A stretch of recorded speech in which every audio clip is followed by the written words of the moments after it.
I like the movie. No. Oh, we're not done yet? Oh, we got to go in yet. We're just beginning. Oh, we're just beginning. Brian Goes Blue. And Coco 2. And Pop's 3. Pop 2. Pop. Yeah. Sleeping. So tonight we're going to go see Whitney, I Want to Dance with Somebody. I Want to Dance with Somebody. And this has been out since like a couple days before Christmas. And we just hadn't got around to seeing it until now because, you know. There's a lot of movies out. A lot of movies out. Got sick for a week. Christmas, New Year's, all that bullshit. Yep. So, yeah. I want to dance with somebody.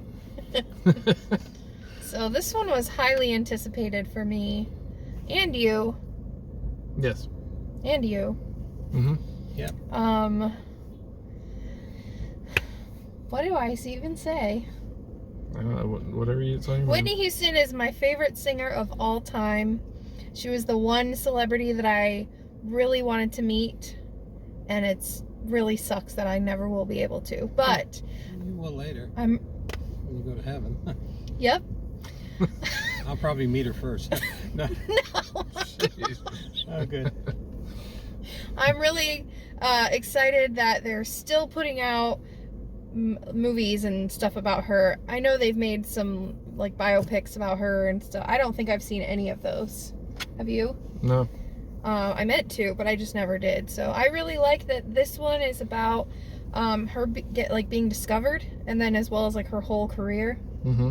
And it's Clive Davis, right? That's who discovered her. I believe so. Is that his name, Clive Davis? Yeah, he discovered her, and I don't quote me on this, but I think it was in like a little speakeasy or a bar or something. I'm probably wrong, or it was like a festival or a fair. I know he was somewhere and he heard her sing, and that was it. That's all it took. I think all of the singing in the movie is actually Whitney, because we saw the previews and it sounded just like her. I know. Yeah. Oh, I know. Was it Jennifer Hudson? I don't know, but there's in the other movies it wasn't. I don't think it was ever her singing. So there's an actress that plays her, and I don't know her name, but she does a great job. But it's all Whitney singing. So yeah, I'm really excited for this one. Yeah, I'm excited too. I fell in love with Whitney Houston. I think I was 2 years old or younger. Yeah, my mom and dad had years. Yeah, and I've been singing her songs for years. Whitney Houston is what made me fall in love with singing. My mom and dad had a tape, if you guys know what that is, a tape of Whitney Houston, and my mom used to play it, and the first time I heard I Will Always Love You, that was it for me. And I just started singing it and practicing. That's like, if anyone asks, like, what's your favorite song to sing? It's always that. And it's one I'm still perfecting to this day. I was just telling Brian, I was listening to it before this, and I heard some little runs that I never did when I was younger that I picked up on now. So yeah, just silly little musical things like that. But really excited to check out this movie. I know I'm gonna cry a lot. So I might. We'll see. Yeah, but it's different when it hits home for you. Everybody knows who Whitney Houston is, but for me personally and my family, there's always been a special place for Whitney. I was actually, fun fact, almost named Whitney. Right? It was between Courtney and Whitney. Yeah. So, yeah, almost wasn't Coco. Yeah, I don't know the whole story behind her, but I know the hits, and I've never seen The Bodyguard, so I know. You still haven't seen it. Well, this is good. This is a good like intro to that. I'd say. I think we're gonna see like the gospel side of it because she was in church. She started singing in the church, so I'm excited to just see like the full timeline. We know the timeline, but to see it in a movie is gonna be really cool. So, without further ado, we're gonna get in there, get our concessions, and go get our seats, and we will be back. We're gonna go pick our seats. Yeah. So. All right, guys. We'll be back. Yep. Hang tight for like 2 seconds. What was that? That was like my 1 second. Wait a minute. ET thing. ET phone home. Pop's ain't gonna sing. Sing. Clock strikes upon the hour, and the sun begins to fade. I was trying to think of a song. You want to see the Whitney movie? Oh yeah. Biopic.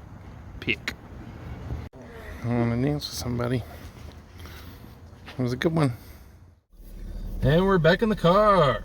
And it's pretty damn cold outside. And we're still awake. Pretty damn cold, pretty damn late. Pretty damn cold, pretty damn late. We're gonna make this kind of quick, I guess. Yeah. All right. I give the movie a 10. A 10? 10 out of 10? 10 out of 10, I do. What'd you think? Who? I just thought the music and that actress was right on. I mean, she was lip syncing like crazy. Mm-hmm. You know, it was like she was singing it. You sure she wasn't singing it? There were definitely parts where she was singing it. Like, little parts where there wasn't a big song happening. She was definitely singing. I want to look into it more. This is one of those movies where I'm going to just do, like, a shit ton of research because I'm so interested. But I think it sounded almost like a blend of Whitney and this actress. Mm-hmm. I think somehow they layered the tracks. Yeah.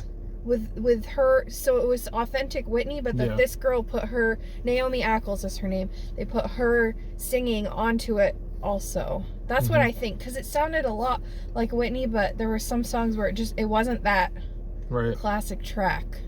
So and I mean, they went into the depth of everything, you know, her with that relationship.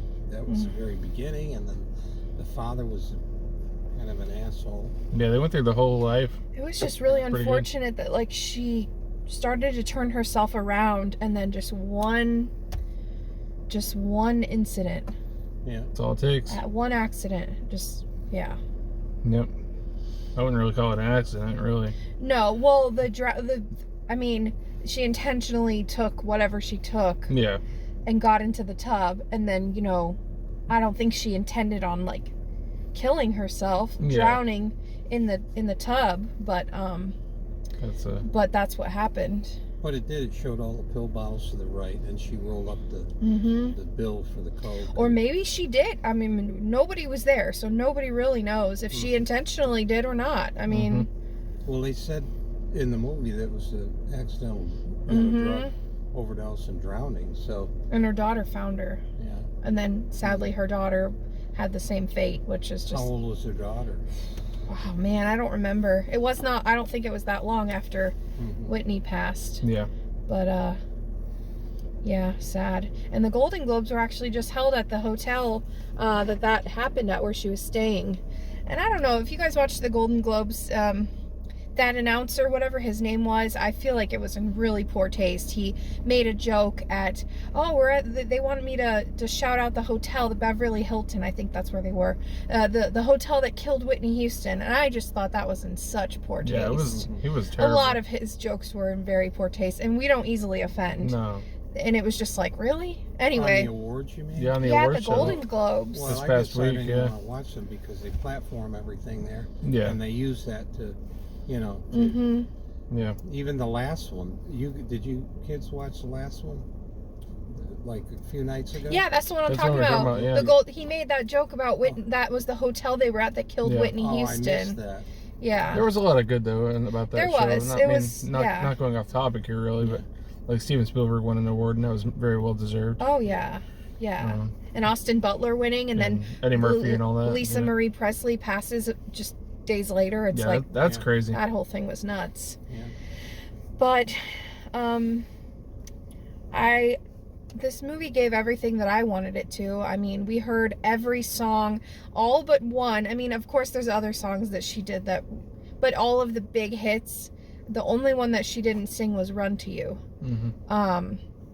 But I was very pleased with how everything was presented, and it went through the timeline. And I cried. Almost every song that played, I was crying. I teared up a couple times. I did too.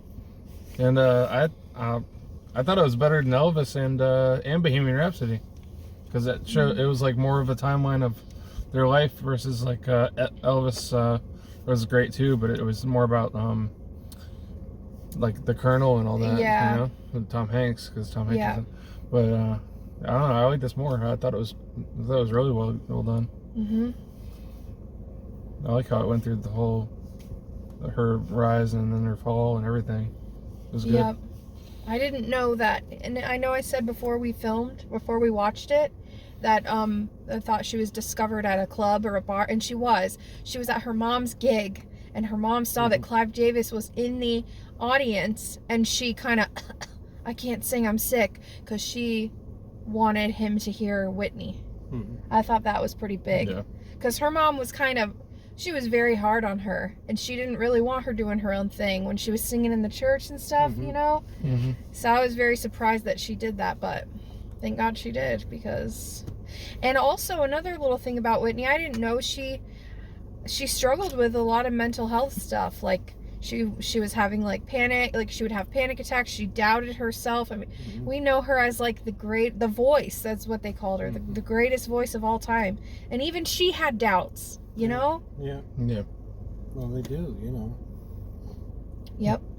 They go in with those insecurities, and then the fame takes them, and they get into the drinking or the drugs or whatever. And if they were already a little unstable, even just a little bit going in, I feel like that spirals them really, if they don't have the right support. Yeah. So, tragic ending to a legacy's life, but I really liked the movie. Yeah, me too. I give it a 5 out of 5. I give it obviously. a 4.5 out of 5. Yeah. Because I'm a little bit harder. Oh, I know. This is just, I knew before I even saw this it was going to be a 5 for me. So go from 1 to 5, not 1 to 10? Yeah, we do like 5 stars. Yeah. Isn't that like the Siskel and Ebert? They do 5 stars. I just rate it that way because I do the Letterboxd thing online, and that's how it rates Oh, them. and it's out of 5. Yeah, every time we log a movie, it's on there like that. Well, I don't think it was a 5. Yeah. Yep. But I liked Clive too. It was Stanley Tucci. He was really good at it. He was very good. Yeah. I didn't understand why the father would take advantage. Oh, that was a whole nother thing we learned about the money. He was having an affair and spending money and. And then he got sick, and she wasn't even, a spoiler alert, I mean, this happened in real life, but he died, and she like kind of disowned him in the hospital, and then wasn't even there at his funeral, and well, that kind of stuff, I mean, not what Whitney did to the dad or whatever, but that kind of child like, you know, stuff happens with the families a lot. They'll just take their kids' money from a lot of child stars mostly, but like this, she was a grown adult here. But I mean, look at Britney Spears and conservatorship. Yeah, they always take all the money. There's just too much money to know where it's all going. Where to go, There's too much money to manage it yourself, so somebody's got to manage all that money. Can you imagine? I mean, it's just like unthinkable. Yeah, but when it's gone, it's gone. There's no getting it back when it's spent on bullshit. For me, this movie means a lot because of Whitney Houston, but I with these videos even, I always take it to a personal level. And for me, I've tried to put myself in situations, and because you've put me in these situations where there's always been an opportunity to try to be discovered or to try to put myself out there the same kind of way, and it doesn't happen for everybody. I'm not saying everybody's going to be a Whitney Houston, but it hits home like that because that was the same kind of story. That's what she did, and that's what I always hope for. But life takes us on different. It can always happen. It's all in God's hands. So if it's meant to happen, it will. Yep. Somewhere, somehow, even if it's a karaoke joint, because you do have a raw talent. There's no question. I've always told you that. Thanks, Dad. Yeah. And with that being said. Yeah, that being said, I think that's it. Yeah, I think it wraps it up. Yeah, so go check out Whitney. I Want to Dance with Somebody. Yeah. Highly recommend it. Oh, yeah. Definitely will be owning this one and rewatching. I want to go back and watch all the performances that were included in this movie, the raw footage, of her doing the interviews, the shows, Oprah. What'd you say, Merle Griffin? Merv Griffin, sure. Merv Griffin. Yeah. Okay. And she was at, what's her name? That other host? Oprah? Yeah. And probably countless others that they didn't even show, but yeah, so that takes care of that. Yeah. Glad we finally went and saw this movie. Next up, we got to get you to see The Bodyguard. Yeah. because that's a Great must movie. see. They included that in this too. We saw some I'm glad they didn't spoil it. kind of I know, I was worried. Well, I didn't know she was pregnant during The Bodyguard, Oh yeah. and we found that out. But yeah, so yeah. Yeah. I don't know what we'll be going to see next. I don't know. We have some stuff on our list, so stay tuned. We still got to see Otto. Your dad saw it with Yeah. us. that he was saw great. Otto. That Yeah. was too, yeah. And, Tom Hanks. in Babylon. Yep, so we got some coming up. All right. Well, yeah. So stay tuned. Brian Goes Blue Coco too. and And Pops too. too. Yeah. Signing off. Bye guys. Take care.